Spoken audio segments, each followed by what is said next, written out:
તો ભાઈ 28 માર્ચના દિવસે ચાલુ થાય છે એવી વસ્તુ જે મને 2 મહિના લગીને ફૂલ હવામાં રાખશે. ફૂલ શું IPL મેચ. તું હવામાં રહીશ એમાં ટીમ ફેંકાઈ જાય એનું શું કરવાનું છે? મેચ વાળું થાતું ભાઈ અમારી ટીમ નો ફેંકાય, RCB થોડી કઈ ફેંકાય. હા એટલે જ આટલા વર્ષો વારો આવે છે લોયલ ફેન્સ ના લીધે. ઈમાનદારીથી રમતા હોય ને તો એ નોટ જીતે ભાઈ. ચીટિંગ કરીને જીતતા હોય ને એની આગળ 5 ટ્રોફી હોય. ચીટિંગ કરીને જીતે નહીં, જીતા જ કહેવાય.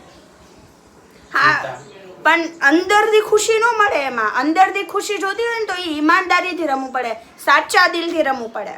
સાચા દિલથી હારવું પડે. શોખેન બહુ હારવાનો. આવાના લીધે લાઈક મતલબ ધોનીની બધાય આગળ છે અત્યારે, CSK ની બધાય આગળ છે આવાના લીધે જ.